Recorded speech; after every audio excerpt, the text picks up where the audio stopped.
Why did the United States attack Libya, Iraq, Afghanistan, and Yemen? Why are U.S. operatives helping to destabilize Syria? And why is the United States government so intent on taking down Iran, in spite of the fact that Iran has not attacked any country since 1798? And what's next? What are we headed for? When you look at the current trajectory that we're on, it doesn't make any sense at all if you evaluate it based on what we're taught in school. And it doesn't make any sense if you base your worldview on the propaganda that the mainstream media tries to pass off as news. But it makes perfect sense once you know the real motives of the powers that be. In order to understand those motives, we first have to take a look at history. In 1945, the Bretton Woods Agreement established the dollar as the world reserve currency, which meant that international commodities were priced in dollars. The agreement, which gave the United States a distinct financial advantage, was made under the condition that those dollars would remain redeemable for gold at a consistent rate of $35 per ounce. The United States promised not to print very much money, but this was on the honor system, because the Federal Reserve refused to allow any audits or supervision of its printing presses. In the years leading up to 1970, expenditures in the Vietnam War made it clear to many countries that the U.S. was printing far more money than it had in gold. And in response, they began to ask for their gold back. This, of course, set off a rapid decline in the value of the dollar. The situation climaxed in 1971 when France attempted to withdraw its gold and Nixon refused. On August 15th, he made the following announcement. I have directed the Secretary of the Treasury to take the action necessary to defend the dollar against the speculators. I have directed Secretary Connally to suspend temporarily the convertibility of the dollar into gold or other reserve assets, except in amounts and conditions determined to be in the interest of monetary stability and in the best interest of the United States. This was obviously not a temporary suspension, as he claimed, but rather a permanent default. And for the rest of the world who had entrusted the United States with their gold, it was outright theft. In 1973, President Nixon asked King Faisal of Saudi Arabia to accept only US dollars as payment for oil and to invest any excess profits in US Treasury bonds, notes, and bills. In return, Nixon offered military protection for Saudi oil fields. The same offer was extended to each of the world's key oil-producing countries, and by 1975, every member of OPEC had agreed to only sell their oil in US dollars. The act of moving the dollar off of gold and tying it to foreign oil instantly forced every oil-importing country in the world to start maintaining a constant supply of Federal Reserve paper. And in order to get that paper, they would have to send real physical goods to America. This was the birth of the petrodollar. Paper went out, everything America needed came in, and the United States got very, very rich as a result. It was the largest financial con in recorded history.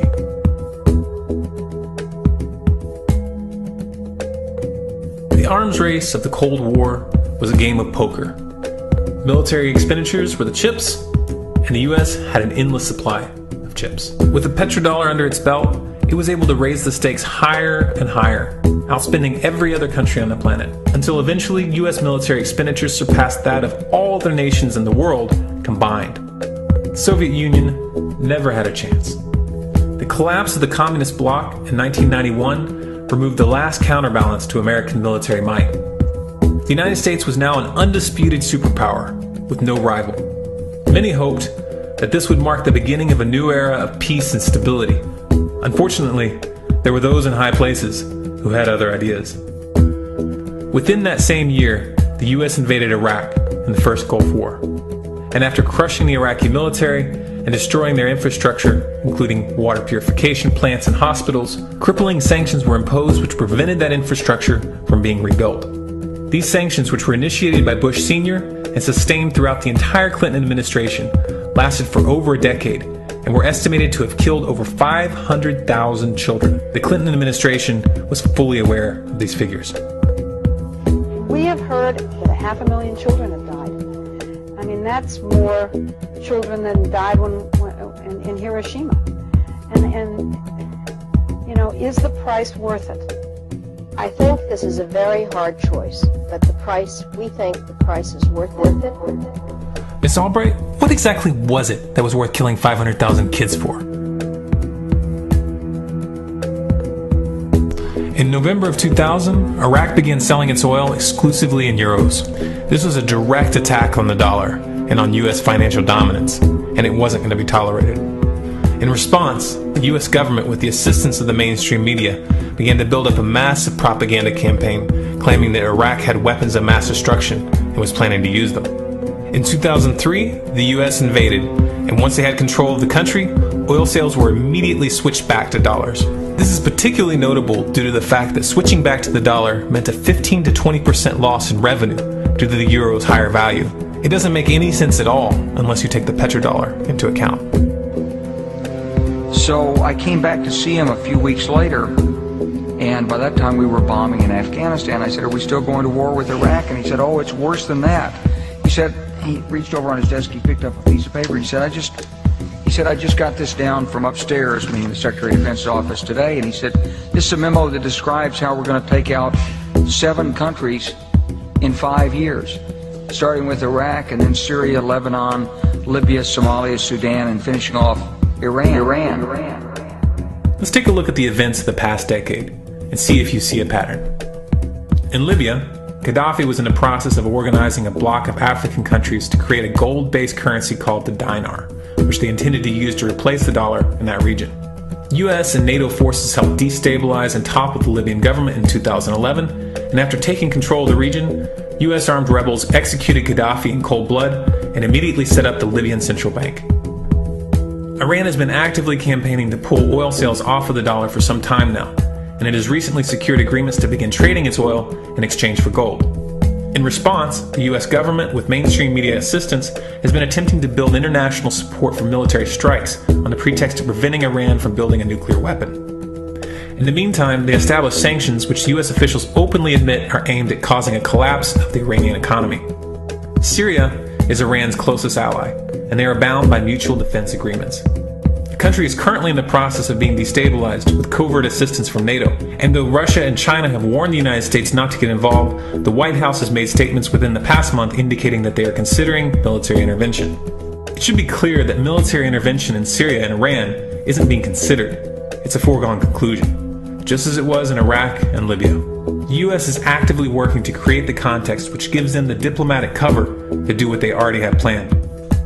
The motive for these invasions and covert actions becomes clear when we look at them in their full context and connect the dots. Those who control the United States understand that even if a few countries begin to sell their oil in another currency, it will set off a chain reaction and the dollar will collapse. They understand that there is absolutely nothing else holding up the value of the dollar at this point, and so does the rest of the world. But rather than accepting the fact that the dollar is nearing the end of its lifespan, the powers that be have made a calculated gambit. They have decided to use the brute force of the US military to crush each and every resistant state in the Middle East and Africa. That in itself would be bad enough, but what you need to understand is that this is not going to end with Iran. China and Russia have stated publicly and on no uncertain terms that they will not tolerate an attack on Iran or Syria. Iran is one of their key allies, one of the last independent oil producers in the region, and they understand that if Iran falls, then they will have no way to escape the dollar without going to war. And yet the United States is pushing forward in spite of the warnings. What we are witnessing here is a trajectory that leads straight to the unthinkable. It's a trajectory that was mapped out years ago in full awareness of the human consequences. But who was it that put us on this course?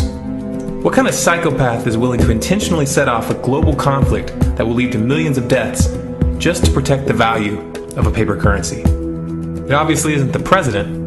The decision to invade Libya, Syria, and Iran was made long before Obama had risen to the national spotlight. And yet, he's carrying out his duty just like the puppets that preceded him. So who is it that pulls the strings? Often the best answer to questions like this are found by asking another question. Qui bono? Who benefits? Obviously those who have the power to print the dollar out of thin air have the most to lose if the dollar were to fall. And since 1913, that power has been held by the Federal Reserve. The Federal Reserve is a private entity owned by a conglomerate of the most powerful banks in the world. And the men who control those banks are the ones who pull the strings. To them, this is just a game. Your life and the lives of those you love are just pawns on their chessboard. And like a spoiled 4-year-old who tips the board onto the floor when they start to lose, the powers that be are willing to start World War III to keep control of the global financial system. Remember that when these wars extend and accelerate. Remember that when your son or your neighbor's son comes back home in a flag-draped coffin. Remember that when they point the finger at the new boogeyman. Because the madmen who are running this show will take this as far as you allow them to. So how much time do we have left? It's a question I hear constantly, but it's the wrong question. Asking how much time we have left is a passive posture. It's the attitude of a prisoner who's waiting to be taken out to a ditch and shot in the back of the head. What are our chances? Can we change course? Also the wrong question. The odds don't matter anymore. If you understand what we're facing, then you have a moral responsibility to do everything in your power to alter the course that we're on, regardless of the odds. It's only when you stop basing your involvement on the chances of success that success actually becomes possible. To strip the ill-begotten power from the financial elites and to bring these criminal cartels to justice will require nothing less than a revolution. The government is not going to save us. The government is completely infiltrated and corrupt to the core. Looking to them for a solution at this point is utterly naive. There are 3 stages of revolution, and they are sequential. Stage 1 is already underway. Stage 1 is the ideological resistance. In this stage, we have to actively work to wake up as many people as possible about what is happening and the direction we're headed. All revolutions originate from a shift in the mindset of the population, and no other meaningful resistance is possible without it. Success in this stage of the game can be measured by the contagion of ideas. When an idea reaches critical mass, it begins to spread on its own and seeps into all levels of society. In order to achieve that contagion, we need more people in this fight. We need more people speaking out, making videos, writing articles, getting this information onto the national and international stage. And we especially need to reach the police and the military. Stage 2 is civil disobedience, also known as nonviolent resistance. In this stage, you put your money where your mouth is, or more accurately, you withhold your money and your obedience from the government, and you do everything in your power to bring the gears of the state to a halt. Practiced in mass, this method alone is often enough to bring a regime to its knees. However, if you fail at this stage, Stage 3 is inevitable. Stage 3 is direct physical resistance. Direct physical resistance is the last resort, and it should be avoided and delayed as long as possible. And it should only be invoked after all other options have been thoroughly exhausted. There are those who talk tough and claim that they will resist when the time comes. But what those people fail to realize is that if you are inactive during the first 2 stages and save your efforts for the last resistance, then you will fail. When the Nazis were moving door to door, dragging people out of their homes in Germany, that was the time to fight back physically. But due to the lack of ideological resistance and civil disobedience leading up to that moment, even an armed uprising would have likely failed at that point. An armed uprising can only succeed if the people have established an attitude of active resistance. And active resistance is only possible after their minds have broken free from the mainstream propaganda. If you want to fight back, it's now or never. You're not going to get another chance, and the stakes are far higher than they were in Nazi Germany.